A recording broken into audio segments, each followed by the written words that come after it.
नमस्कार. आज आपण तिसऱ्या दशकातला अखेरचा वैराग्य निरूपण हा समास पाहणार आहोत. नावानी काही घाबरून जाण्यासारखं नाही आहे, कारण तुम्हा आम्हाला या दृश्य जगामध्ये वैराग्य येणं ही फार मोठी अवघड गोष्ट वाटेल. असं वाटतं की रोज नित्य नव्या आकर्षणांच्या समोर आपण आहोत, तर ह्याच्यातून वैराग्य कसं यावं, अगदी गोष्ट खरी आहे. पण समर्थ आपल्याला आज या वैराग्याबद्दल आपल्या मनातलं भय दूर करणार आहेत. म्हणजे काय, तर आपलं हे जे माणसाचं जीवन आहे, त्या माणसाच्या जीवनाला अंत आहे. आपण आधी याच्या अगोदर मृत्यूचा समास पाहिला. ते आपल्याला सगळ्यांना माहिती आहे की आपण कितीही जरी उड्या मारल्या तरी आपल्या प्रत्येकाचा ठरलेला अंत आहे, भले आपल्याला माहिती नसू दे.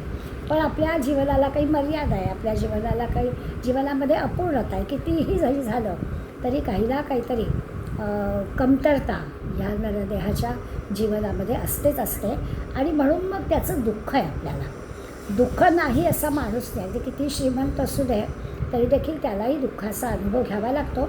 याच दशकामध्ये आपण या सगळ्याचा विचार केला आहे आणि या 9 समासांच्या पार्श्वभूमीवरच हे वैराग्य काय आहे ते समर्थ आपल्याला सांगणार आहे. अगदी जन्माच्या दुःखापासून आपण सुरुवात केली. जन्म दुःख निरूपण असा पहिला समास आपण पाहिला.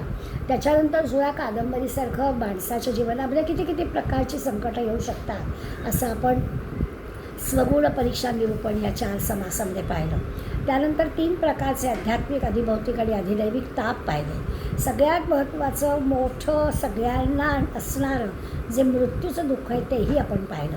आणि या सगळ्या पार्श्वभूमीवर आपण आता 10वा वैराग्य निरूपणाचा समास पाहणार आहोत. एकंदर जरी आपल्याला दुःख नकोसं असलं, कुणालाच दुःख नको आहे, ते द्रौपदीनी म्हणू दे, कुंतीनी म्हणू दे, पण आपल्याला काही तसं नको आहे.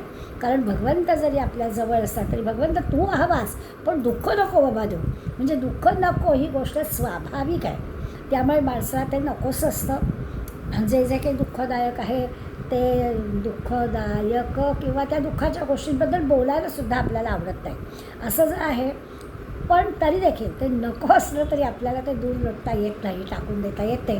त्याला सामोरं जाणं, हिंमत दाखवणं, धैर्याने पुढे जाणं हाच आपल्याजवळ मार्ग असतो. तो वारंवार आता संबंध दासबोधामध्ये समर्थ आपल्याला सांगणार आहे. म्हणजे एकंदर या दृश्य जगाच्या रचनेमध्येच या दुःखाचं मूळ आहे. दुःख कुठून मिळतं? 3 प्रकारची दुःख आपण पाहिली. एक तर आपल्या देहाच्या आतून असणारं दुःख, काहीतरी यंत्रणा आपली बिघडते, डोकं दुखणं, पोट दुखणं, डोळे येणं, कान दुखणं, दात दुखणं, जे काही असेल, या सगळ्या गोष्टी ज्या आहेत त्या शरीरातली यंत्रणा बिघडल्यामुळे, वात पित्त कफ याचं संतुलन बिघडल्यामुळे होणार असतं. ती आध्यात्मिक दुःख पण आपण पाहिली. काही त्याला ती प्रत्येकाला आहे, श्रीमंत गरीब कोणी असू दे, त्या प्रत्येकाला या दुःखाला सामोरं जावं लागतं. दुसरी आपण अधिभौतिक दुःख पाहिली की बाहेरच्या गोष्टींमुळे होणारा जो आपल्याला त्रास आहे, मग भूकंप असेल, बॉम्ब हल्ला असेल, निसर्गाचा अति पाऊस असेल किंवा पाऊस नसेल, काहीही जरी असलं तरी या बाहेरच्या गोष्टींमुळे जी काय आपल्याला दुःख सहन करावी लागतात त्याचाही आपण विचार केला.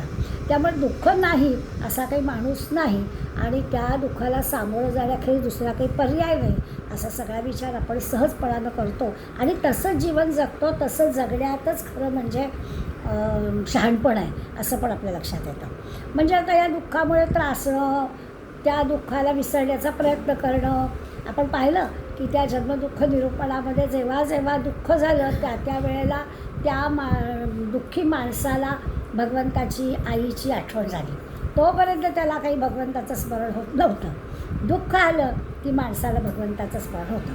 त्यामुळे ह्या दृश्य जगामध्ये आपल्या सगळ्या प्रकारच्या दुःखाचं मूळ आहे असं आपल्या लक्षात येईल. आणि या सगळ्यावर मात करणारा किंवा त्या प्रत्येक दुःखाला विसरण्याचा प्रयत्न करणारा, त्या दुःखाला सामोरं जाणारा तो शहाणा माणूस असतो असा पण आपल्याला नकळत पक्का झालेला विचार आहे. काही दुःख अशी असतात की माणूस प्रयत्नपूर्वक हलकी करतो.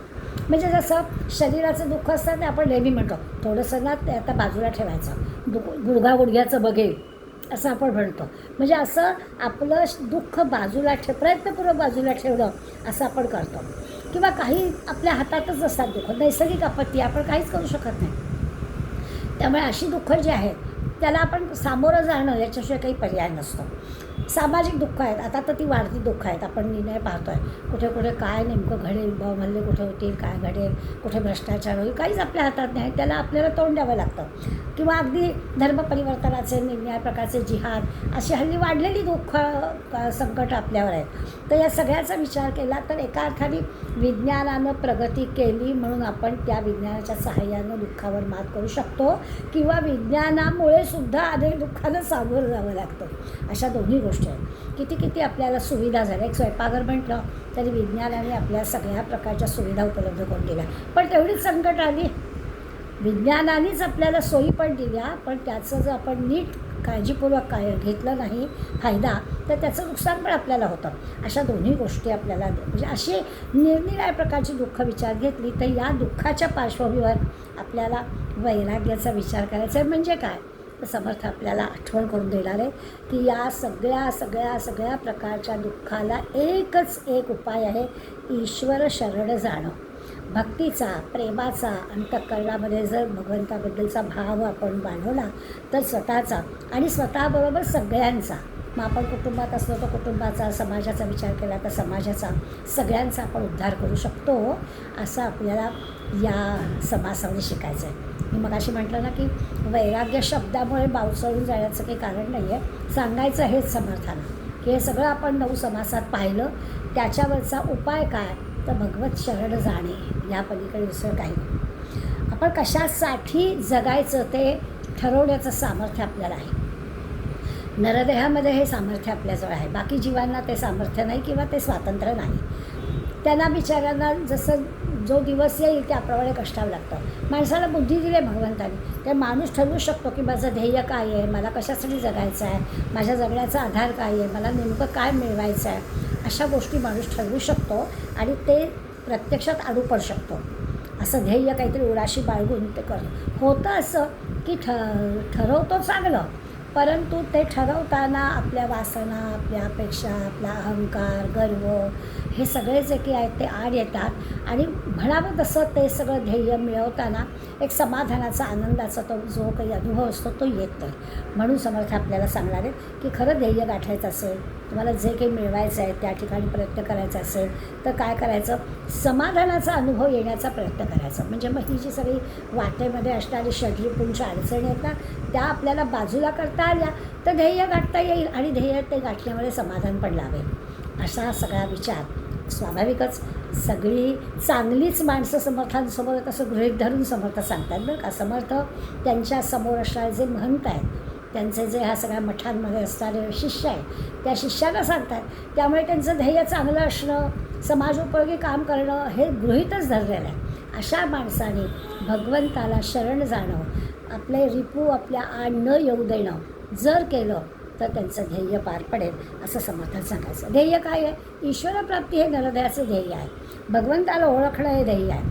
त्या ईश्वराच्या सत्तेनं सगळं जग जर चालतं हे आपल्याला कळलं आहे, तर ज्याची सत्ता आहे त्याला ओळखणं हा खरा मार्ग आहे.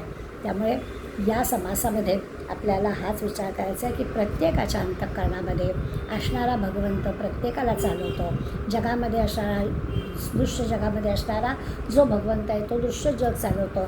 नेहमी म्हणतो आपण झाडाचं पानसुद्धा त्याच्या सत्तेशिवाय हलत नाही. मग त्याची सत्ता लक्षात घेऊया आणि त्याला शरण जाऊया असं समर्थ आपल्याला सांगणार आहे. पहिल्या 7 ओव्यांमध्ये समर्थांनी एक सुंदर रूपक तयार केलं. खरं म्हणजे सगळ्या संतांनी हे रूपक तयार केलं. आपण अखेरच्या समासाच्या अखेरच्या वेळेला बाकीच्यांचा पण विचार करणार आहोत. समर्थांनी काय नेमकं हे केलं तर नदीचं रूपक घेतलं. हे जे दृश्य जग आहे म्हणजे हा संसार जो आहे, हा संसार म्हणजे हे दृश्य जग काय आहे तर जणू काही एक नदी आहे. आणि मग नदी कशी असते तर ती नदी धो धो धो धो वाहते. पावसाळ्यामध्ये तिला महापूर येतो. तसं हे दृश्य जग आहे ना, या दृश्य जगामध्ये सगळ्या या अनंत म्हणजे माया बाजार म्हणतो ना आपण, तसा माया बाजार महापूर असा आलेला आहे.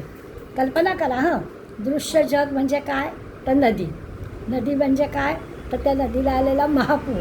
त्या महापुरामध्ये म्हणजे जणू काही आपण म्हणतो ना काय माया बाजार आहे. हल्ली तर आपल्याला घरामध्ये पण हा अनुभव येतो.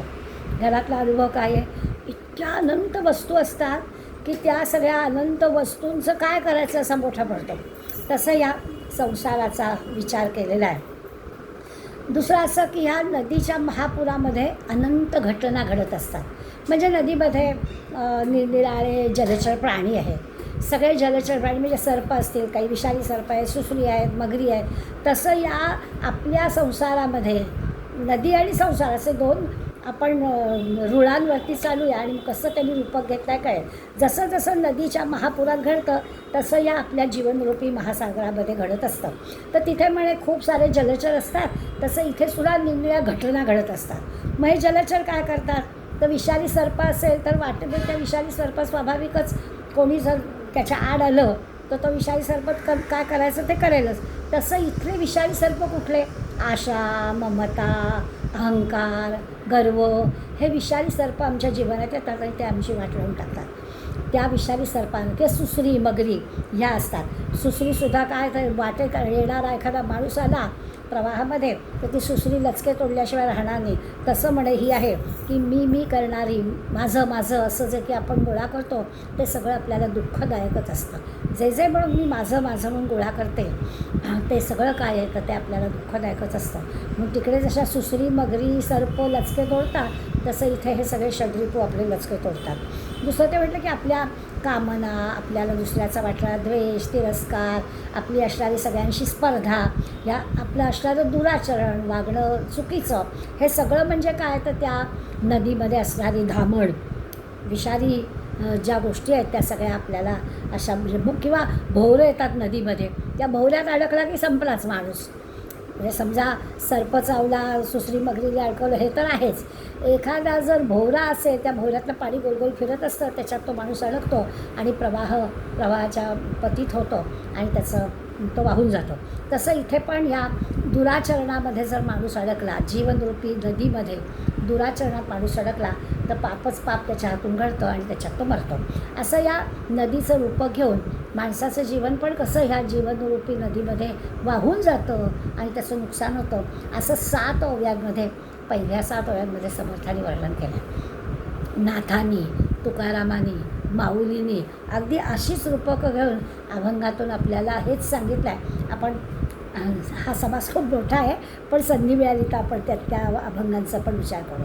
बहुतेक माणसांचं जीवन हे असं असतं, असहाय्य, नाईलाज. म्हणजे आता घराघरांमध्ये जर आपल्याला वृद्ध माणसं दिसली तर आपण त्यांच्या बाबतीत सहजपणानं बोलतो, कुठे अडकला आहे प्राण कोण जाणे. तसं आहे की हे सगळं असहाय्य जीवन जगायला लागतं माणसाला आणि असं सगळीकडे घडतं. याला पर्याय काय, दृश्य जगामध्ये ह्या अशा घटना घडतात. हे दृश्य जग माणसाला खरं वाटतं, जगण्याची अभिलाषा संपतच नाही.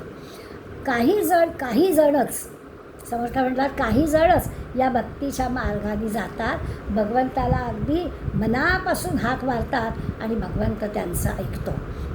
हा खरा विषय. म्हणजे हे सगळं आहे हे असं आहे आणि याच्यातून भगवत भक्ती करणारा फक्त कसा सहजपणानं ह्याच्यातून सुटतो त्याचं वर्णन केलं. पहिले 8 ते 10 ओव्या, पुढल्या 3च ओव्या अशा आहेत. या 3 ओव्यामध्ये ते आपल्याला सांगतायत की विश्वास ठेवा, तुम्ही खरंच अशी मनापासून भगवंताला हाक मारलीत तर भगवंत आल्याखेरीज राहणार नाही. त्या द्रौपदीला तो जगजेठी धावून आला, प्रल्हादाला तो धावून आला, अशी अनंत उदाहरणं आपल्याजवळ आहेत की मनापासून हाक मारली तर भगवंत धावून येतोच. आणि तो आपल्याला आता नदीचंच वर्णन चाललं आहे तर परत तीराला नेतो. म्हणजे या देहातून चांगल्या ठिकाणी तो आपल्याला नक्की घेऊन जातो. खऱ्या प्रेमाने मात्र भगवंताला हाक घातली पाहिजे, साथ घातली पाहिजे. समर्थ म्हणला, भगवंत भावाचा भुकेला, भावार्थ देखोनी भुलला, संकटी पावे भाविकाला लक्षित असे. माणसानी संकटाच्या वेळी का होईना त्याला अशी काही मनापासून हाक मारावी की तो धावून यायला बसलेलाच आहे, ताबडतोब तो आपल्याला धावून येईल अशी खात्री समर्थ आपल्याला देतात. या समासात समर्थांनी आपल्या रामाचं पण 3-4 वेळा उल्लेख केला आहे. नाही तर दासबोधामध्ये असा वेगळा रामाचा उल्लेख काही फार आलेला नाही आहे. सद्गुरू म्हणून ते उल्लेख करतात, पण या समासामध्ये रामाचा उल्लेख पण केला आहे. पुढल्या 11 ते 21 ओव्यांमध्ये समर्थांनी काही शब्दांच्या व्याख्या आपल्याला सांगितल्या. सोपे वाटणार आहे, आपण जे शब्द वापरतो तेच शब्द, पण त्याचा खरा भावार्थ काय आहे, त्याचं वर्णन केलं आहे. भाव, भावार्थ, भक्ती, भक्त हे सगळे शब्द आपण वापरतो, पण या 11 ते 21 ओळ्यांमध्ये त्यांनी या शब्दांची व्याख्या आपल्याला सांगितली. ते म्हणतात भाव म्हणजे काय, तर भाव म्हणजे ईश्वराच्या अस्तित्वाबद्दल आपली खात्री असणं. अंतःकरणात भगवंताबद्दलचा भाव आहे म्हणजे काय आहे, तर ईश्वराबद्दल आपल्याला खात्री असली पाहिजे की तो आहेच आहे. मी हाक मारते येईल की कोण जाणे अशी शंका मानायचं काही कारणच नाही. तो भाव अंतःकरणात पाहिजे की भगवंत आहेच आहे. आणि मग भावार्थ काय, तर ईश्वर आहे ही जर भावना आहे, हा जर भाव पक्का आहे, तर तो जागृत ठेवणं असला तर बरा. त्या वकिलांची गोष्ट मी नेहमी सांगते की कधी ते वकील देवाला मानतच नव्हते आणि एक दिवस मात्र सगळी मंडळी समोर बसली होती आणि कोर्टात जायला निघाले होते आणि देवाला चक्क नमस्कार केला. तर सगळे लोक असतात त्यातला एक जण म्हणाला, आज काय विशेष ना, असलाच तर आपण नमस्कार करून ठेवतो. तर तसं नाही, त्याचा भावार्थ असा की माझी ईश्वर आहे याची आपल्याला खात्री पण आहे आणि तो जो ईश्वर अस्तित्वाबद्दलचा अंतःकरणातला भाव आहे तो सतत जागृत आहे, त्याला म्हणायचं भावार्थ. भक्ती म्हणजे काय, तर भक्ती याचा अर्थ भजधातू आहे. या भजधातूचा अर्थ पूजा करणं, सेवा करणं, मनानं त्या भगवंताशी चिकटणं, याला भक्ती असं म्हणायचं. आणि ती भक्ती करणारा ज्याच्या मनामध्ये भगवंताबद्दलचा असा प्रेमाचा भाव आहे त्याला भक्त म्हणायचं. ह्या 4ही शब्दांची व्याख्या मुद्दाम समर्थाने दिली आहे आणि आपल्याला सांगितलं आहे की असा जर आपल्या अंतःकरणामध्ये भगवंताबद्दलचा शुद्ध विशाल असा जर भाव असेल तर मग आपलं अंतःकरण पण तसंच होईल. ईश्वराबद्दलचा भाव जसा असेल, स्वाभाविकच आहे ना, ईश्वराबद्दल जो भाव आहे तो अंतःकरणात जर ठेवला तर सगळ्या जगाकडे बघण्याची आपली दृष्टी अशीच राहील. त्याच्याबद्दलची जी जाणीव आपल्या अंतःकरणात आहे तीच अंतःकरणातली जाणीव आपली इतरांबद्दल राहील. म्हणून भगवंताबद्दलचा भाव असावा. अंतःकरण जर अशुद्ध असेल, अंतःकरण जर अपवित्र असेल, अंतःकरणात जर पाप असेल तर बाकीच्या ठिकाणी पण तसंच घडेल. मग कसा भाव, भगवंताबद्दलचा भाव यायचा. त्यामुळे अंतःकरण, आणि म्हणून आम्हाला दुसऱ्या कुणाही बद्दलची जरा काही गैर गोष्ट ऐकली की मन कळवळतं. दुसऱ्याला ठेच लागेल ऐगो असं उद्गार का आपल्याकडून निघतात.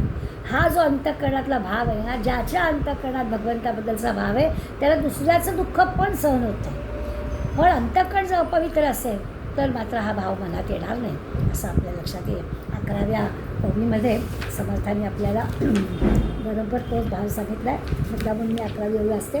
ते म्हणतात, जयास भगवंत आवडे तयाचे देवासी साकडे, संसार दुःख सकळ उडे निजदासाचे. सगळं स्वतःचा जो काही सद्गुरूचा सत्शिष्य आहे, भगवंताचा जो दास आहे, भगवंताचा जो भक्त आहे, त्याची सगळ्या प्रकारची दुःख सकळ उडे, सगळी दुःख निघून जातील इतकी खात्री संत आपल्याला सांगतायत. तर आपण त्याच्यावर विश्वास ठेवायला काय हरकत आहे. आणि या एवढ्या 10 ओव्यांमध्ये ह्या भक्त, भगवंत, भावार्थ, भाव असे सोपे वाटणारे शब्द समर्थ सांगतात.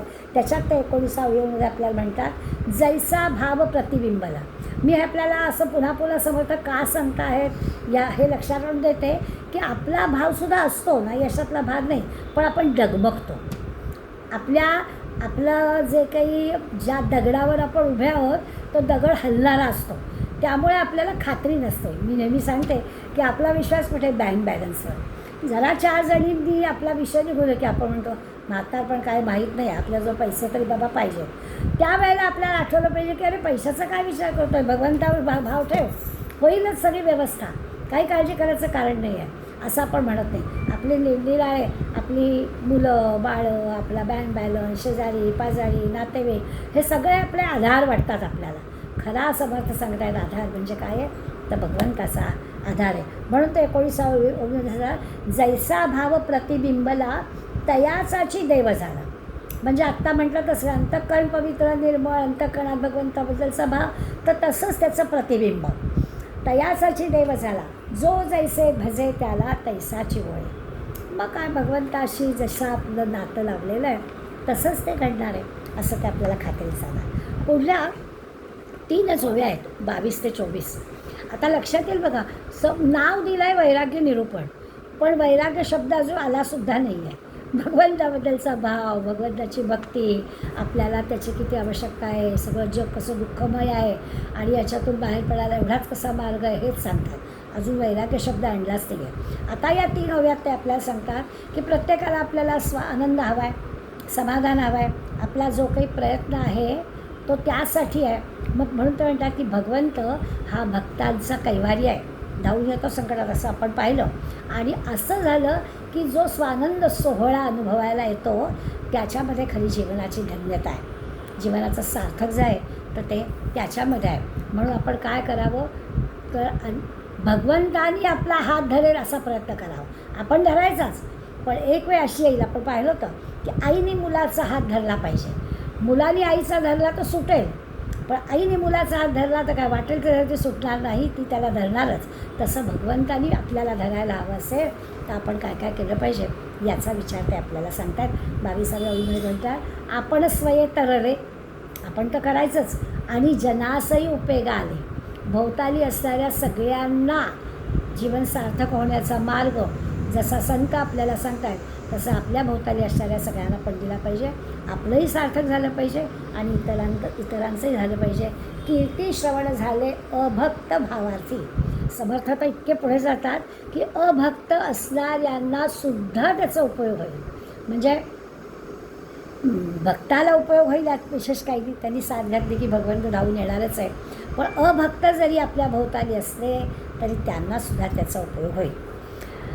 पुन्हा एकदा नरदेहाचं स्तवन पुढल्या 25 ते 27 3 ओव्यांमध्ये समर्थाने केलं की हे सगळं करण्यासाठी नरदेह असल्याशिवाय होणार नाही. त्यामुळे दुर्लभ असणारा नरदेह आपल्याला मिळाला आहे, त्याचा आपण फायदा करून घेतला पाहिजे असं ते आपल्याला सांगतात. खरं आहे, त्यांनी ते इतकं म्हटलं, आयुष्याची रत्नपेटी माझी भजनरत्ने गोमटी, ईश्वरी अर्पुनी या लुटी आनंदाची करावी. समर्थांनी आपल्या या नरदेहाला रत्नाची पेटी अशी उपमा दिली की आपल्याला नरदेह मिळाला आहे. जसं घबाड शब्द वापरतात तसं इथे समर्थांनी रत्नपेटी म्हटलं आहे की आपला देह म्हणजे रत्नाची पेटी आहे, आयुष्याची रत्नपेटी. आणि माझी भजनरत्ने गोमटी, आणि स्वाभाविकच अंतःकरण निर्मळ पवित्र भगवंताबद्दलचा भाव अंतःकरणात असेल तर सगळं गोमट म्हणजे सुंदरच होईल. ईश्वरी अर्पुनी या लुटी आनंदाची करावी. मग या रत्नपेटीतली जी सगळी रत्न आहेत म्हणजे आपल्या अंतःकरणात असणारी भावना आहे, आपल्या सगळ्या म्हणजे ज्ञानेंद्रिय कर्मेंद्रियांकडून होणारी कर्म आहेत, ती सगळी काय करायची, भगवंताला अर्पण करायची की आपल्या नरद्याचं सार्थक झाल्याखेरीज राहणार नाही, असंही आपल्याला ते सांगतात. पुढे 28व्यापासून 32व्या ओळीपर्यंत भगवंताचा हा जो भक्त आहे तो अशा पद्धतीनं आचरण केलं तर त्याला सर्व प्रकारचं वैभव प्राप्त होईल. आता पुन्हा लक्षात येईल आपल्याला, समर्थ वैभव प्राप्त होईल म्हणतात. कौपीन वस्त्रम खलू म्हणतात तसं, तर भगवी वस्त्र धारण केलेला म्हणतो आहे की सगळं वैभव प्राप्त होईल. याचं कारण असं आहे की आम्हाला फक्त ऐश्वर वैभव हे संपत्तीचं माहिती असतं, आणि कौपीनवंताला जो भगवी वस्त्र धारण केलेला आहे त्याला आनंद समाधान हे त्यांचं महत्त्वाचं असतं. त्यामुळे इथे समर्थ जरी म्हणाले की वैभव संपन्न, तर वैभव म्हणजे काय, तर संसार सुखामागे तो धावत नाही. हा जो भगवंताचा भक्त आहे हा संसार सुखाच्या मागे धावणारा नाही आहे, आणि तरी देखील तो आनंदात आहे. आपला आनंद सगळा पैशामध्ये आपला असतो. सुख वैभव आनंद आपल्याला फक्त त्याच्या मार्फत मिळतो अशी एक खात्री असते. आणि इथे मात्र ते आपल्याला सांगतात की हा जो भक्त आहे हा आनंदात असतो, संसारातल्या सुखामागे तो धावत नाही, तरी अक्षय न संपणाऱ्या आनंदामध्ये तो कसा असतो ते सांगतात. एका अर्थाने भगवंत स्मरणात दंग असलेला हा भक्त, त्याला दुसरा तो विचारच करू शकत नाही, कसलीच त्याला आसक्ती नाही आहे, वासना नाही आहे, इंद्रिय सुखाला सुद्धा तो तुच्छ मानतो आहे. आणि म्हणून भगवंत प्रेमामध्ये कसा आनंद असतो त्याचं वर्णन समर्थ करतात. पुढे जवळजवळ 15 ओव्या खर्च केले. 29 पासून 38व्या ओळीपर्यंत हे सगळं मानवी जीवन कसं किमती आहे, मौल्यवान आहे, आणि आपण शहाण्या माणसांनी ते जराही वाया घालवू नये. म्हणजे वेळ वाया घालवू नये जसं आपण म्हणतो, तसं आपलं मानवी देह जो मिळालेला आहे, मानवी जीवन आपल्याला मिळालेलं आहे, मौल्यवान आहे, त्या मौल्यवान जीवन वाया घालवू नये. आता इथे त्यांनी 34व्या 35व्या ओळीमध्ये 2 दृष्टांत दिलेले आहेत. कसं मौल्यवान आहे तर ते म्हणतात, आवचटे निधान जोडले ते कवडीच्या बदली गेले, तैसे आयुष्य निघून गेले अभाविकाचे. जो अभाविक आहे, अभक्त आहे, ज्याला भगवंताच्याबद्दल प्रेमच निर्माण झालेला नाही आहे. याचं काय झालं तर मिळाला एवढं मौल्यवान नरदेह वाया गेला, त्यांनी काहीच आयुष्यात मिळवलं नाही असं त्यांनी म्हटलं. आणि 35व्यात म्हणतात बहुत तपाचा साठा, तेणे लागला परीस गोटा, तर परी तो टाळीचा करंटा भोगूच नेणे. म्हणजे काय तर एखाद्याने पुष्कळ तप केलं, इतकं तप केलं की ते तप साठवल्यामुळे त्याला एक परीस मिळाला. आता परिसाचा उपयोग आपल्याला माहिती आहे, लोखंडाचं सुवर्ण करणं. आता मुळातच जर दुर्दैवी असेल तर त्या परिसाचा उपभोग तो काय घेणार. तप करून परीस मिळाला तरी त्याला काहीच उपयोग होत नाही. तसं हा देह एवढा मौल्यवान मिळाला, पण तो भगवंत भक्तीचा परीस हातात आहे, त्याचा उपयोगच तो करून घेत नाही आहे. समर्थांनी छान उदाहरण दिलं आहे की आपला हा जो नरदेह आहे हा एक भगवंतानी आपल्याला, आपण काही मागायला गेलो होतो का, मला कुठे जन्म मिळावा, कसा मिळावा, आपल्याला माहिती नव्हतं. पण मिळालेला नरदेह हा परीस आहे. त्या परीसाने लोखंडाचं सुवर्ण करायचं असं सहजपणा होऊ शकतं. आणि ते व्हायला पाहिजे. ते झालं नाही तर आपल्यासाठी आपणच दुर्बळ असं म्हणायला हवं. याच्याचमुळे त्यांनी हे जे मौल्यवान नरदेह मिळालं आहे, यापूर्वी आठवण करून दिलं आहे की नरदेह मिळण्यापूर्वी आपण निरनिराळ्या योनीमध्ये जन्म घेतलेला आहे. बरं 50% पापपुण्य झाल्यावर आपण हा छानपैकी नरदेह आपल्याला मिळालेला आहे. त्याच्या आधी वेगळ्या वेगळ्या योनीमध्ये आपण जन्म घेतला आहे, प्राण्यांच्या, पक्ष्यांच्या, अशा ठिकाणी. हे आपण विसरता कामा नये याची आठवण त्यांनी आपल्याला करून दिली आहे. खरं म्हणजे ही आठवण कटू आहे ना, आपल्याला काय माहिती आधीचा जन्म कुठला. ती पत्रिका वगैरे करतात ना त्याच्यातच आधीचा जन्म मांजराचा. मग कोणीतरी गमतीनं म्हणतो हां घारे डोळे आहेत ना, मागचा जन्म मांजराचा असेल. किंवा खूप मस्ती करणारे मुलं असली की आपण काय गेल्या जन्मी माकड होता का काय कोण जाणे. म्हणजे आपण एक गृहीत धरलेला आहे ना, यशातला भाग नाही. परंतु ह्याची आठवण पुन्हा समर्थ करून देत आहेत की आत्ता हा छानपैकी मौल्यवान रत्न असलेला नरदेह मिळाला आहे. याच्या अगोदर या अशा प्रकारच्या योनीतून तू आला आहेस हे विसरू नको.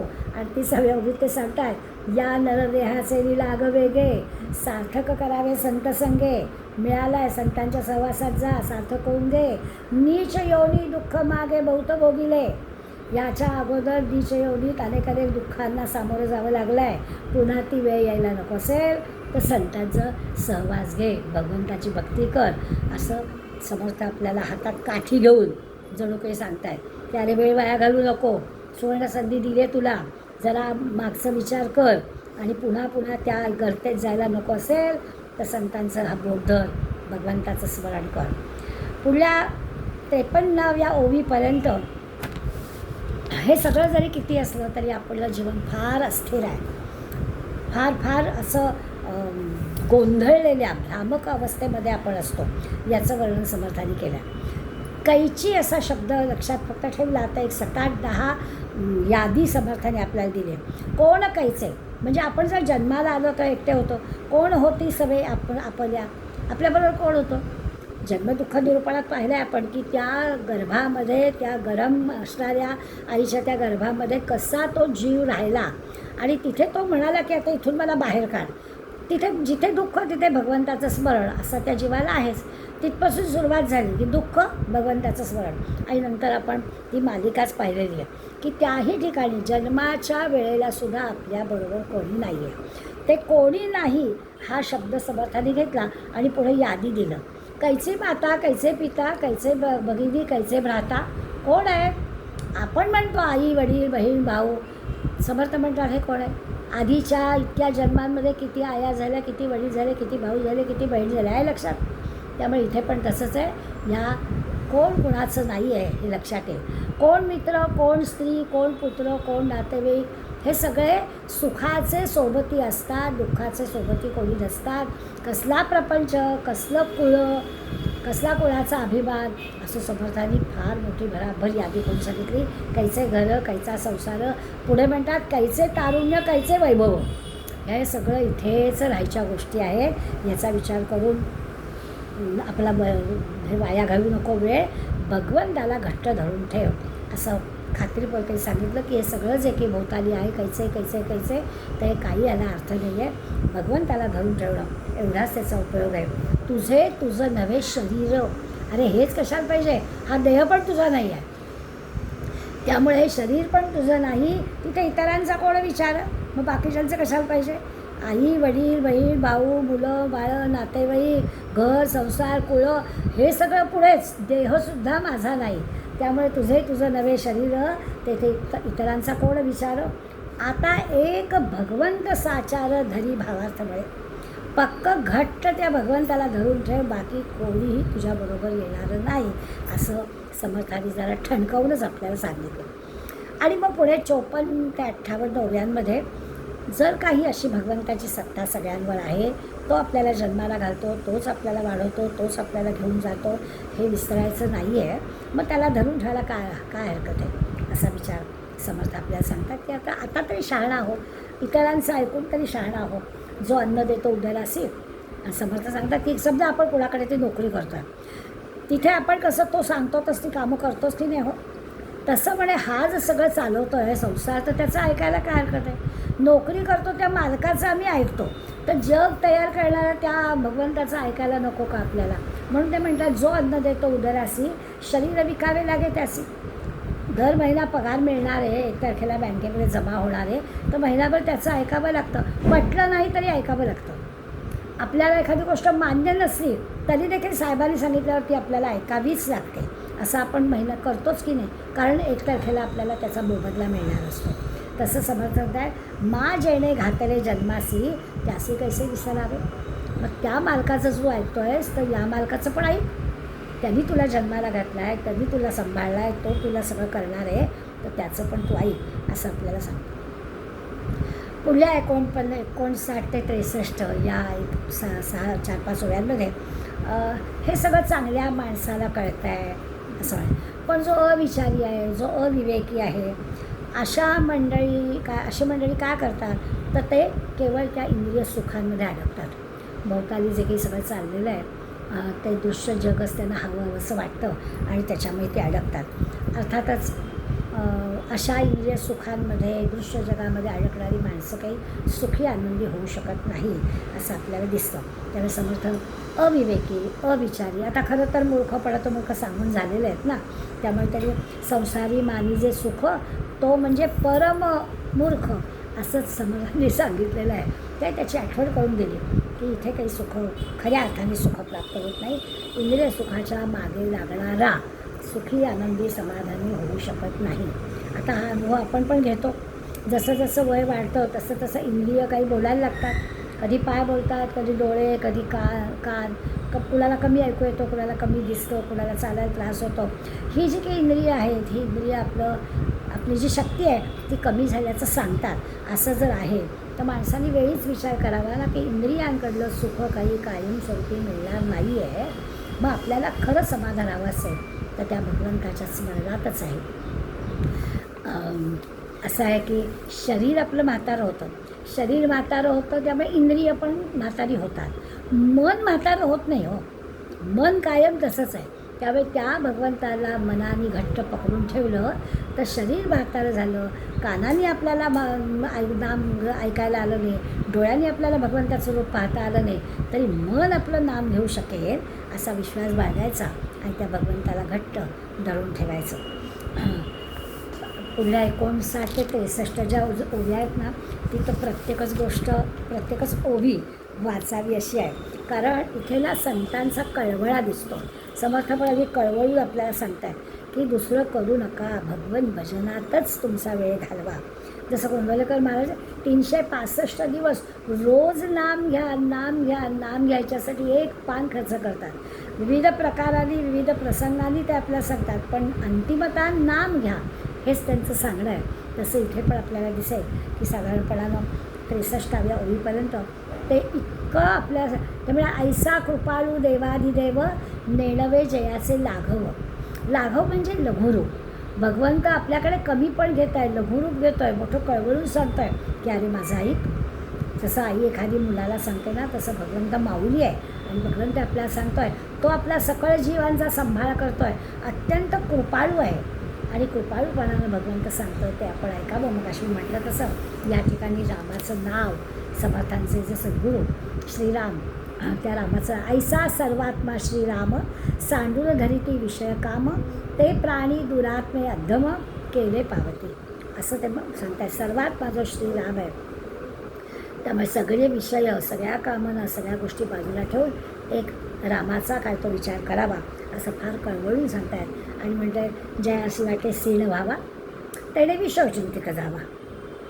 नेहमी आपण म्हणतो ना की समर्थ एक चांगले शिक्षक आहे, कळवळून सांगतात असं म्हटलं, पण नंतर म्हणाले तुम्हाला श्रीण हवं आहे का, म्हणजे तुम्हाला दुःखच हवं आहे का, तुम्हाला थकायचंच आहे का, मग जा विषय वासनांकडे. आणि खरंच तुम्हाला आनंद हवा आहे का, मग घ्या भगवंताचं नाव. इकडे गेलात तर आनंद आहे, इकडे गेलात तर दुःख आहे, काय हवं आहे, असे दोन मार्ग समज सांगता. जय असं वाटे सीड व्हावा त्याने विषय चिंतित जावा. त्याचे कैसे समाधान लोलंगत असेल, मग तिथे कुठे समाधान मिळणार आहे. जर अजूनही विषय वासना सुटत नसतील तर बघा, आपण म्हणतो तुमच्या कर्माचं फळ तुम्ही बघा. तसं समर्थ आपल्याला सांगितल्याशिवाय ज्या असे वाटे सुखाचे असावे तेने मात्र रघुनाथ भजनी लागावे. ज्याला सुख हवं आहे, ज्याला समाधान हवं आहे त्यांनी रघुनाथ भजनी लागावं. आणि पुढे अगदी महत्त्वाचे स्वजन सकळही त्यागावे दुःख मूळजे. हे आता आपल्याला आवडणारं, पटणारं, उमजणारं नाही आहे. हे ठीक आहे, जया असं वाटे सुखाचे असावे तेने रघुनाथ भजनी लागावे, हे आम्हाला पटलं. आम्हाला सुख हवं आहे, भगवत भजनात सुख आहे आणि तुम्ही सांगितलं ते आम्ही पटलो. पुढली गोष्ट जी आहे ती कशी पटाय. स्वजन सकळही त्यागावे दुःख मूळचे. ज्याला मी स्वजन म्हणते ते दुःखाचे मूळ आहे. त्यांचा त्याग करावा आणि काय करावं, भगवत भजनी लागावं. आता घर आहे, संसार आहे, मुलं बाळ आहेत, नातवंड आहेत, ते करायचं नाही का, मग त्यागावं म्हणजे काय, तर त्याचा अर्थ असा की त्यांना काय टाकून द्यायचं नाही आहे किंवा आपण पण निघून जायचं नाही आहे हिमालयात कुठेतरी. तर याच्यात राहून अलिप्तपणानं, ममत्व टाळून, कर्तव्यबुद्धीनं या सगळ्या गोष्टी कराव्या तर आपल्याला सुखाचा, आनंदाचा अनुभव घेता येईल. म्हणून स्वजन त्यागावे दुःख मूळजे या दोन अर्धचरणांशी आपण अडकतो, पण न अडकता त्याचा अर्थ लक्षात घ्यायचा की त्याच्यावर म्हणजे काय त्यांना टाकून द्यायचं नाही आहे, पण ममत्वानी त्यात न गुंता अलिप्तपणाने आपण संसार करावा. पण सुख हवं असेल तर भगवत भजनी लागावं असं ते सांगतात. जसं महाराजांनी कोणी असू दे, मित्र असू दे, शत्रू असू दे, सगळ्यांना नामच घ्यायला सांगितलं. तो जरी शत्रू असला, अगदी दगड डोक्यात घालायला आलेला होता, तरी देखील त्याला सांगितलं ये रे जेवायला, आता याला काय करावं. त्याच्यातला भगवंतच त्यांनी जाणला आणि त्या भगवंताच्या प्रेमानेच त्यांनी काय केलं तर स्वाभाविकच जिथे ज्या प्रत्येक जीवामध्ये भगवंताची ओळख झाली तर माझा भाव मनामध्ये येतो, हे तेच आहे. पुढल्या 64 ते 67 ओव्यांमध्ये त्यांनी आपल्याला म्हटलं की वासनेमुळे दुःख होतं. म्हणजे या देहातून घेण्यात येणारे जे सुख आहे ना, ते अखेरीस दुःखालाच कारणीभूत होतं. दिसायला आपल्याला वाटतं की या देहाने मला सुख घेता येईल, या इंद्रियांच्या मार्फत मला सुख घेता येईल. अगदी बरोबर आहे. आरंभी आपल्याला ते सगळं गोड वाटतं की डोळे आहेत म्हणून आपण पाहू शकतो आहे, कान आहेत म्हणून आपण ऐकू शकतो आहे, रस म्हणजे जिव्हा आहे म्हणून आपण बोलू शकतो आहे, हे अगदी बरोबर आहे. पण हेच सगळेजणं मर्यादेच्या पलीकडे गेले तर दुःखाला कारणीभूत होतात. मग त्यांनी आपल्याला 2 उदाहरणं दिली, माशाचं आणि हरणाचं. माशाचं उदाहरण दिलं की माशाला काय वाटतं की आपल्याला काहीतरी खायला मिळणार आहे, म्हणून त्या तंबूसाच्या काठीला तंबूस असतो, तंबूसाच्या टोकाला एक कणकेचा गोळा असतो. मासे पकडणाऱ्यांचं आपण पाहिलं तर कळतं आपल्याला. तो कणकेच्या गोळ्याचा मोह त्या माशाला पडतो आणि मासा कणकेचा तो गोळा खायला गेलं की तिथे जो गळ असतो त्या गळ्यामध्ये अडकतो आणि दुःखाला कारण होतो. त्यामुळे हे जे काही मोह आहे तो माशाचं उदाहरण घेऊन सांगितलं आहे की आपल्याला आपण सुज्ञ आहोत, शहाणे आहोत, अनुभवी आहोत, संत आपल्याला सांगतायत, सावध करतायत, तर आपण त्या मोहाला बळी पडता कामा नये. म्हणून ते आपल्याला 2 उदाहरणांनी सांगतात की माशासारखं करू नका. मोहाला बळी पडलं, या संसार सुखामध्ये अडकायचा प्रयत्न केला, आरंभी कदाचित गोड वाटेल, पण केव्हा तो गळ आपलं मानगूट पकडेल आणि आपल्याला खाऊन टाकेल याचा भरोसा नाही. त्यामुळे दुःखाला कारण होणाऱ्या मोहाला बळी पडू नका असं समर्थाचं आहे. दुसरं उदाहरण दिलं हरणाचं. हरिण तहानेनं व्याकुळ झालेलं आहे, दूरवरती मृगजळ दिसतं आहे पण पाणी आहे असं वाटतं आणि बिचारा जीवाच्या तगमगीनं तहानेनं व्याकुळ झाल्यामुळे धावतोय. त्याला वाटत कोणी सांगतं की अरे नाही आहे, नाही कसं म्हणाला, मला दिसतं आहे. या इंद्रियांच्या शक्तीच्या पलीकडे असणारं काय जे आहे ते लक्षात घ्यावं आणि इंद्रियांच्या शक्तीवर जाऊ नये. ते सुख वाटतं परंतु दुःखाला कारणीभूत होतं. ही 2 दृष्टांत त्यांनी दिले. एकाच ओवीमध्ये दोन्ही दृष्टांत आहेत. ते म्हणत आहेत, गळ गिळता सुख वाटे, ओढून घेता घसा फाटे. माशाचं उदाहरण दिलं आहे. तो गळ गिळताना सुख वाटतं, काहीतरी खायला मिळणार असं वाटतं, आणि प्रत्यक्षात मात्र ते अडकवतो आणि घसा फाटतो. पुढे म्हणतात, का ते बापुडे मृग आपटे चारा घेऊन पळता. आणि मृग कसं बिचारं पाण्याच्या मागे धावतं आणि दगडावरती आपटून मरतं. असं होऊ नये. आपल्या इंद्रियांच्या सुखाच्या मागे धावत सुटू नये असं ते आपल्याला सांगतात. देहातून या इंद्रियांच्या मार्फत मिळणारं जे सुख आहे ते अखेरीच आपल्याला दुःख देतं. आणि खरं तर रोज रोज आपल्याला या गोष्टी ऐकायला मिळतात. काल मी शाखेत गेले होते, तिथे बायका म्हणत होत्या की काय होतं ते सिरियल अर्धा तास सिरियल बघायचं आणि ते सिरियल कशी चुकीची आहे हे सांगण्यामध्ये आणखी अर्धा तास घालवायचा. मग बघूच नाही. देहाला दुःख देणारी गोष्ट, देहाला म्हणजे आपल्याला, म्हणजे मन पण त्याच्यात आलं, फक्त की देह असं नाही. तर इंद्रियांना, मनाला, देहाला आनंद मिळेल असं करावं ना. त्या कुठलीही गोष्ट पुढला जो वेळ आहे तो खरंच कारणी लागणार आहे का हा विचार करूनच त्याच्यासाठी आपला वेळ खर्च करावा. असा पण आपण या ओळ्यांचा अर्थ लक्षात घेताना करायचं. एवढं कळण्या इतकं आपल्याला आता समज आलेली आहे. तो विचार विवेक ठेवायचा आणि मला नेमकं काय करायला हवं हे ठरवायला हवं. नंतरच्या 3 ओव्यांमध्ये हा जो काही दशक आहे, संबंध 3रा दशक, त्याच्यामधल्या दशकाचा त्यांनी पुन्हा उल्लेख केला आहे आणि म्हणालं, आता तो देव जिज्ञासा. म्हणजे खरं ना, या समासापासून खऱ्या अर्थानं पुढे आता दासबोधातलं तत्त्वज्ञान जे आहे ते सुरू होणार आहे. आपण माहिती आहे आपल्याला, पहिला स्तवनाचा दशक झाला, 2ऱ्या दशकामध्ये माणसांच्या गुणदोषांचा विचार केला. चांगली माणसं, त्यांच्याच असणारे गुण, सद्विद्या पण सांगितली आणि वाईट पण गोष्टी सांगितल्या, चांगल्या पण गोष्टी सांगितल्या, असे 10 समास पाहिले. मूर्खापासून मूर्खापासून ते अगदी सात्विक माणसापर्यंत असे सगळे प्रकार आपण पाहिले. आणि 3ऱ्या दशकामध्येही दुःख पाहिली सगळी. आणि आजच्या समासात ते आता तो देव जिज्ञासा, ही देवाबद्दलची आपली जी जिज्ञासा आहे, देव आपल्याला समजून घ्यायचा आहे, याच्याबद्दल श्रोत्यांच्या अंतःकरणामध्ये जिज्ञासा निर्माण झाली आहे असा भाव त्यांनी या समासामध्ये व्यक्त केला आहे. मी वारंवार आपल्याला सांगितलं आहे की दासबोध हा गुरु शिष्यांचा संवाद आहे. परंतु इथे काही अर्जुन प्रश्न विचारतो आणि भगवंत उत्तर देतो आहे, किंवा अर्जुनाला नेमकं काय प्रश्न पडला असेल किंवा त्याच्या मनात काय शंका असेल आणि भगवंत त्या शंकाचं निरसन करतो आहे, असं इथे नाही आहे. इथे समर्थांनी स्वतःच श्रोत्यांच्या मनात काय शंका आल्या असतील अशा विचारात घेऊन त्यांनीच शंका निर्माण केले आणि त्यांनीच त्यांच्या शंकाचं ते निरसन पण केलेलं आहे. त्यामुळे ते सांगतात की आता या समासामध्ये देवाबद्दलची जिज्ञासा श्रोत्यांच्या मनामध्ये यावी असा त्यांनी प्रयत्न केला आणि तसं झालं. श्रोत्यांच्या मनात भगवंत काय आहे त्याची जिज्ञासा निर्माण झाली. आणि मग जणू की श्रोतेच प्रश्न विचारत आहे की तो भगवंत आहे कसा, तो कुठे असतो, नेमकी त्याची कृपा व्हावी म्हणून मी काय करायचं, असं श्रोते समर्थांना प्रश्न विचारतात की ही देवाबद्दलची, भगवंताबद्दलची जिज्ञासा आमच्या मनात निर्माण झाली आहे.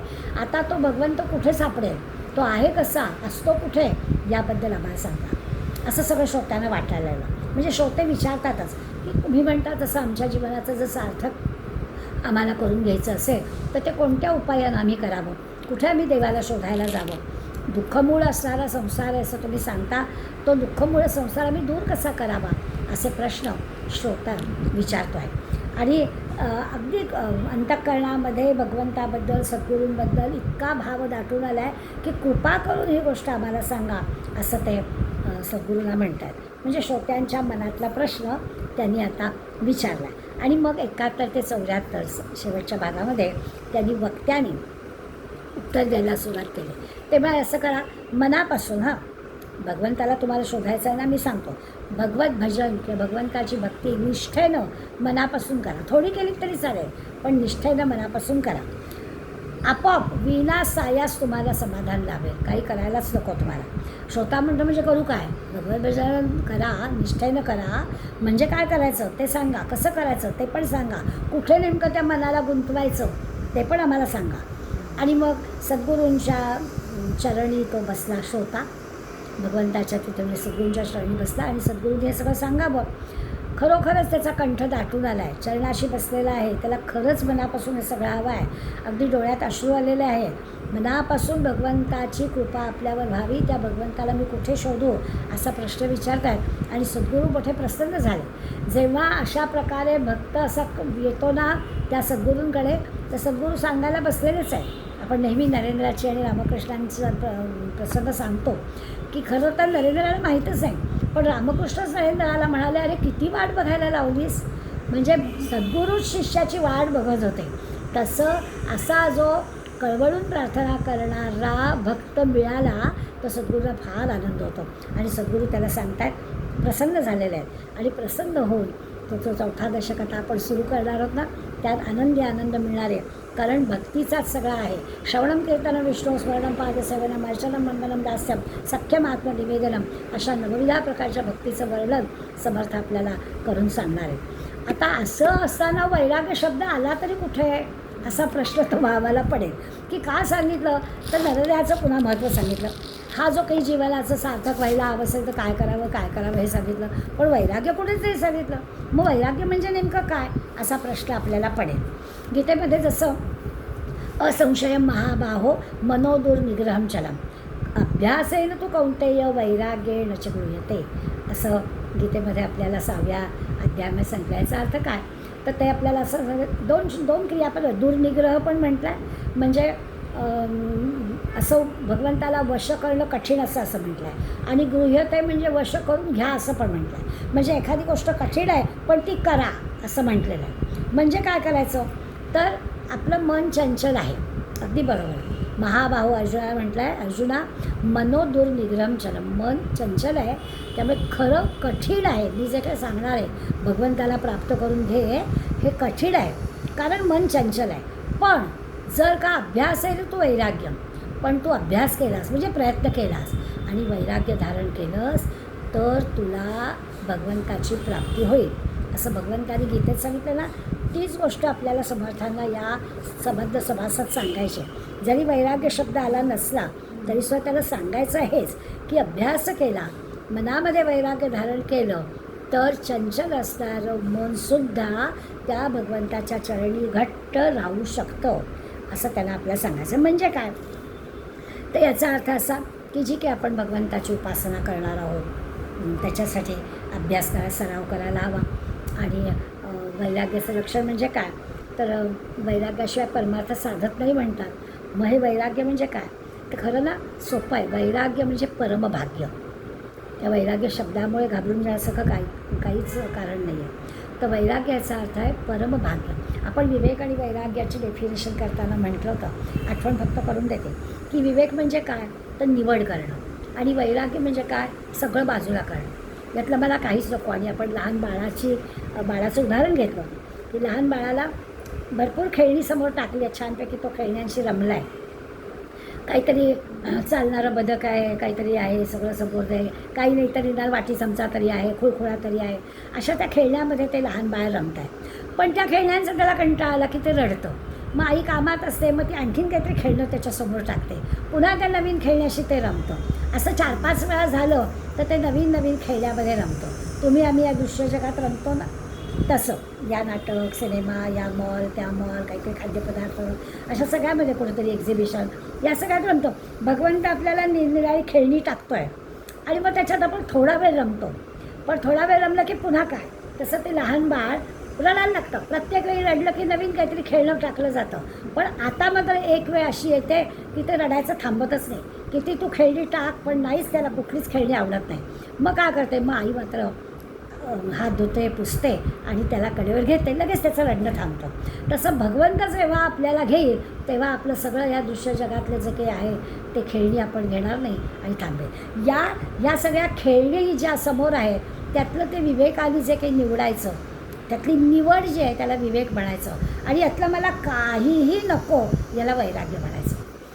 असं जर आपण लक्षात घेतलं तर वैराग्य शब्द ते आपल्याला तसं ज्याला कळतं की यातलं मला काही नको, तू टाक माझ्यासमोर खेळणी, तू निरनिराळी आमिष दाखव मला, ह्या दृश्य जगातल्या गोष्टीच खऱ्या आहेत, याच्यातच किती आनंद आहे, याच्यातच किती समाधान आहे असं तू सांग मला, पण हे मला नको आहे असं जो म्हणणारा आहे तो जो भक्त आहे तो परम भाग्यवान आहे.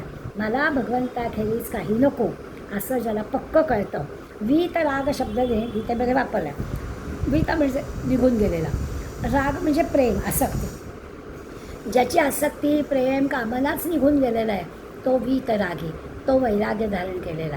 आता आपल्याला वैराग्य शब्दाची अशी भीती नाही वाटणार. असं आहे होय की यातलं काही नको, मला फक्त भगवंत हवा, अशी मनाची तयारी होणं त्याला वैराग्य म्हणाल. इतकं आसक्तीरहित आपण झालं पाहिजे, म्हणजे मग वैराग्य धारण करणं होईल. आता याच्यासाठी ना ही जी काही वाटचाल आहे, म्हणजे दृश्य जगातली ही आमिष सगळी समोर आहे, पण त्या सगळ्यांना आपल्याला बाजूला करता येण्याची आपली जी वाटचाल आहे की इथे खरं सुख नाही, इथे खरं सुख नाही, इथे खरं सुख नाही. तत्कालीन सुख मिळेल, त्या वेळेपुरता आनंद, त्या वेळेपुरता समाधान मिळेल. जसं आपण नेहमी उदाहरण घेतो, आमरसाचे दिवस होते, आमरस आवडणारी गोष्ट आहे, बरं सीझनल फळ आहे, त्यामुळे आपण म्हणतो असू बाबा आता 3 महिने मिळतात तर खाऊन घ्यायचं. मग तेव्हा आपल्याला आवडतं 1 वाटी, 2 वाटी, 3री वाटी, पण वाटतं ना आता बास, आता नको, थोड्या वेळाने दुपारी परत लागेल. परंतु ती जी काही सगळी अशी सुखं आहे, पदार्थांची, इंद्रियांच्या मार्फत मिळणारी सुखं ही कायमस्वरूपी नसतात. याची उदाहरणं आपण अनेकदा घेतो. त्यामुळे आपल्याला त्या सगळ्या सुखामध्ये ते सुख तात्पुरतं, त्या वेळेपुरतं आपल्याला माहिती आहे, पण आपल्याला कायमस्वरूपी सुख जे हवं आहे ते पदार्थांमध्ये, वस्तूंमध्ये, इंद्रियांच्या मार्फत मिळवता येत नाही असं सांगून झालेलं आहे. आपण जे 9 समास पाहिले त्या सगळ्या 9 समासामध्ये पण हेच पाहिलं की दुःखाशिवाय काही नाही, संसार दुःखाचे चटके. आणि त्या प्रत्येक वेळेला हे पण पाहिलं की तो चटका बसला की आठवण देवाची, आठवण आईची अशी होते, तोपर्यंत आपल्याला होत नाही. आणि मृत्यूचं स्मरण पण पाहिलं, मरणाचं स्मरण पण आपल्याला करायला सांगितलं. या दोन्हींचं लक्षात घेतलं तर स्वाभाविकच आहे या सगळ्यातून तात्पुरतं जे वैराग्य असतं ना, ते तात्पुरतं वैराग्याला एक शब्द आहे स्मशान वैराग्य. तर तेवढ्या कुणाचा तरी मृत्यू ऐकला की आपल्या टखल काही त्याला अर्थ नाही, सगळं जे काही आहे ते सगळं इथेच ठेवून जायचं आहे, कधी आपल्याला केव्हा घाला येईल माहिती नाही. हे तेवढ्यापुरतं आपण पुन्हा आपलं येरे माझ्या मागल्या, पुन्हा आपण दृश्य जगातल्या गोष्टींमध्ये अडकतो.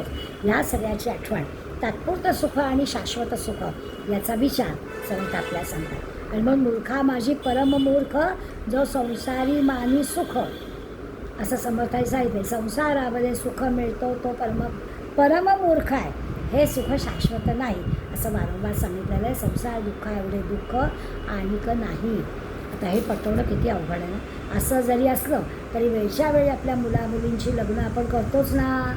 संसार दुःख, कितीही जरी संसार दुःख आहे असं म्हटलं आणि संसारामध्ये सुख मानणारा परममूर्ख आहे असं जरी कितीही म्हटलं तरी संसार उभा करणं, वेळच्या वेळी उभा करणं, हे सगळं आपण करतो. याचाच अर्थ असा आहे की याला मर्यादित स्वरूपात सुख आहे, तेवढ्याच सुखाचा विचार करायचा, शाश्वत सुखाचा विचार करायला भगवंतच हवा.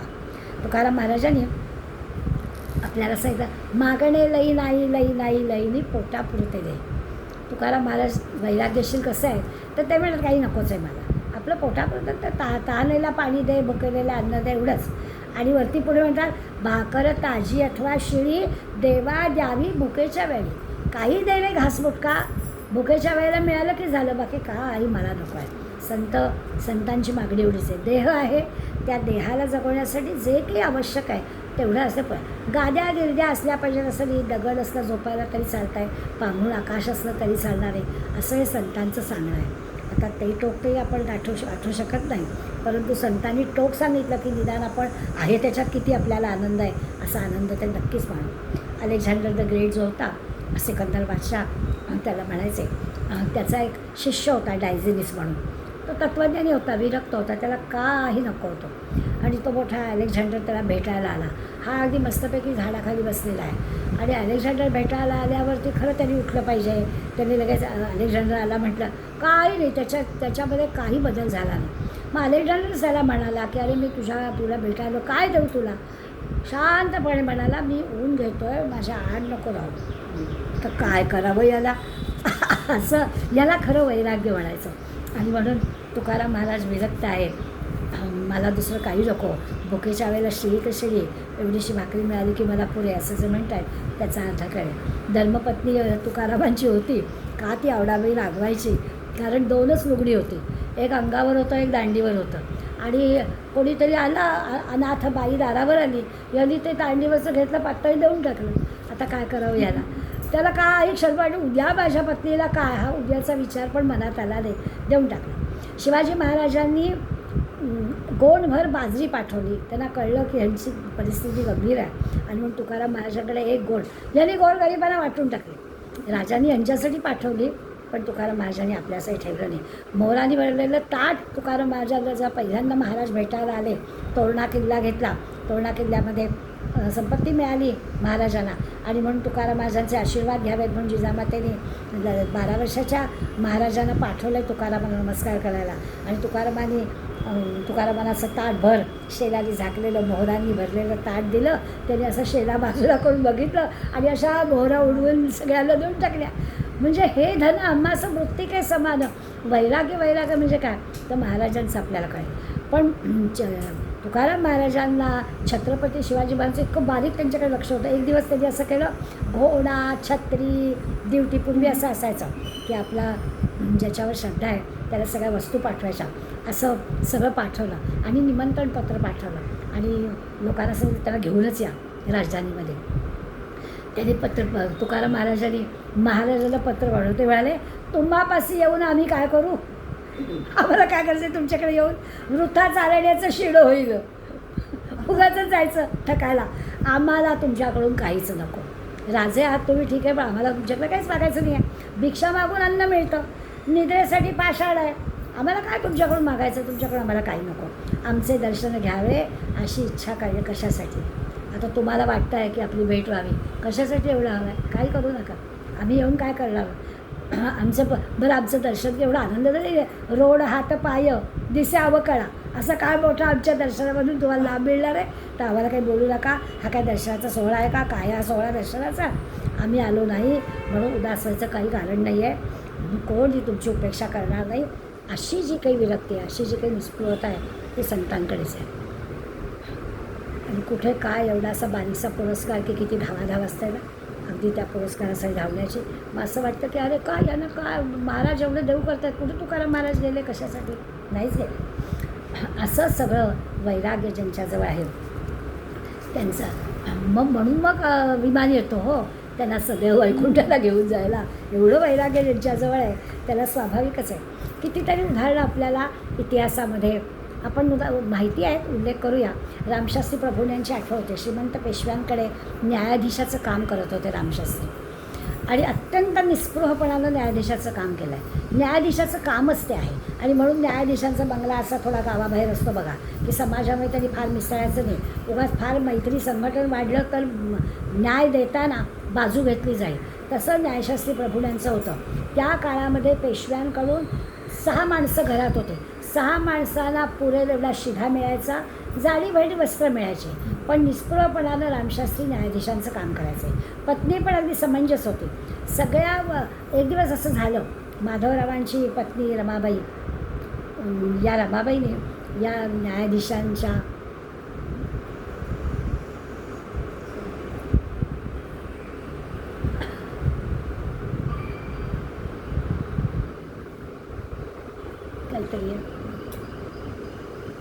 ह्या न्यायाधीशांच्या पत्नीला म्हणजे आपल्या रामशास्त्री प्रभूंच्या पत्नीला काही असं चांगले चांगले वस्त्र आणि दागिने वगैरे पाठवले.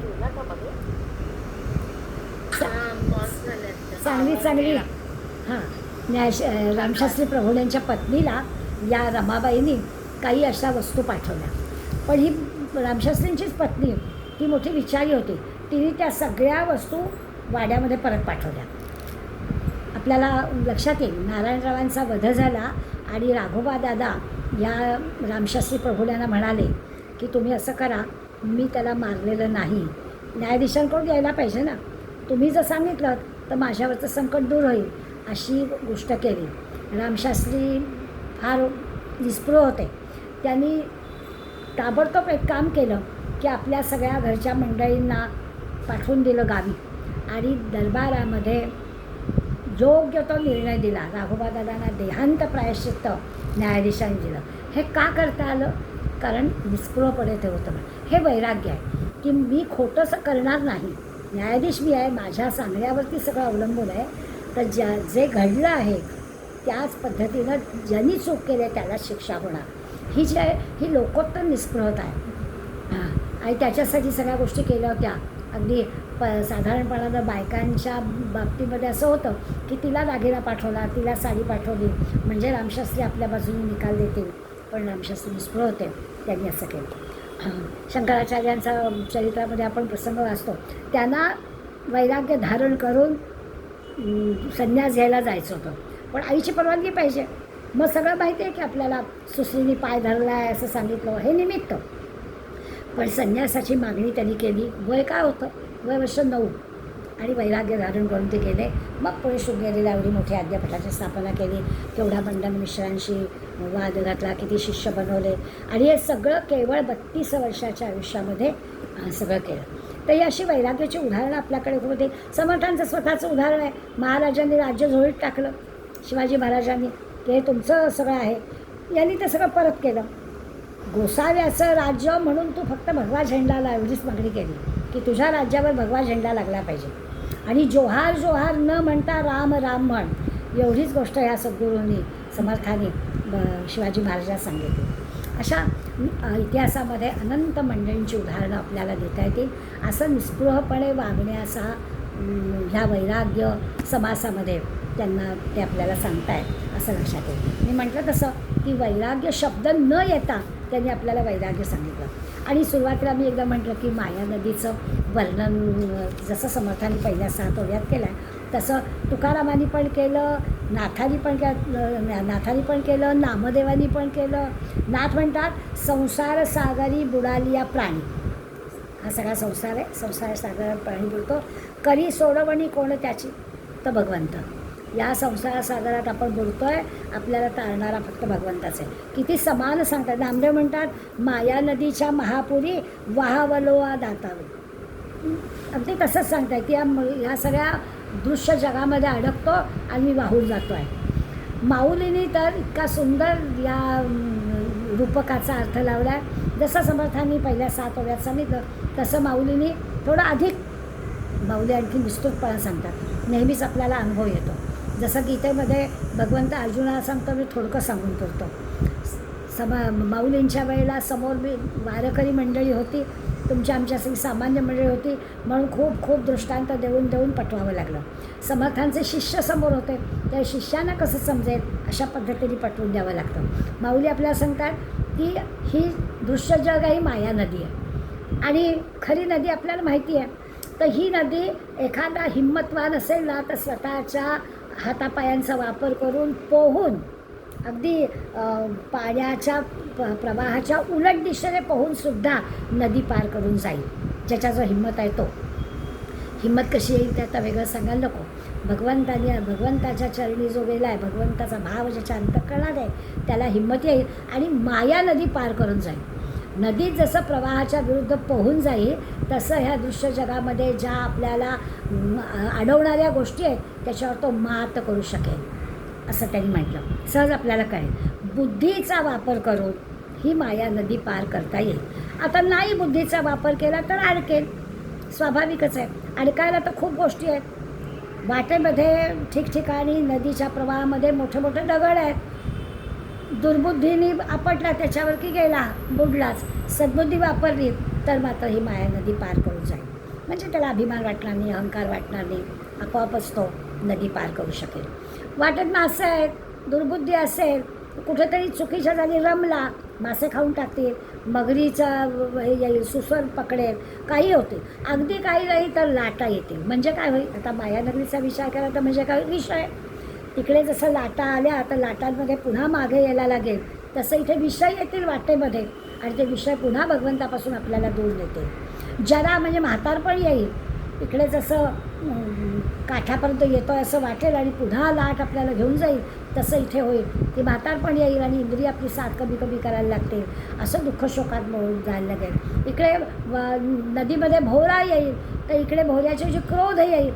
माऊलींनी वेगळी वेगळी आपल्याला दिले की तिथे तिथे आपण कसे अडकतो. क्रोधात भवती सम्मोहा स्मृतिविभ्रमा, स्मृतिभ्रंशात बुद्धिनाश हो, बुद्धिनाशात प्रणश्यती, नाशच.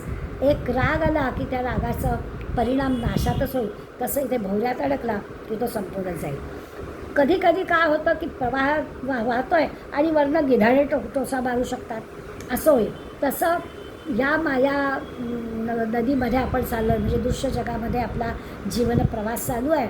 तर तिथेच असा वरून आपल्याला गिऱ्हाळ टोचतील, तसं इथे म्हणे आणखीन काही काही संकटं येतील वरनं, आणि त्या संकटांमुळे आपण कोसळून जाऊ. इकडे म्हणे समजा अगदी वरनं टोचलं नाही तर चिखलात कदाचित ऋतू कुठेतरी अशी दलदल येईल की पोहता पोहता त्या दलदलीत फसायला होईल. तसं इथे दुःखात अडकायला होईल, गाळात दुःखात फसलं आणि मग मरून जातं. तसं इथे पण माया नदीमध्ये तो भगवंत वगैरे लांबच राहील, या माया नदीमध्येच अडकून आपण मरून जाऊ. काही जण मात्र असे असतात की ह्या नदीमध्ये पोहताना लाईफ जॅकेटचा उपयोग करतात. तसं या माया नदीमध्ये पोहताना आपण भगवंताच्या लाईफ जॅकेटचा उपयोग करायचा, त्याचं नाम ठेवायचं, मनामध्ये भाव ठेवायचा की मग सर्व सुखाचा अनुभव आपल्याला मिळतो.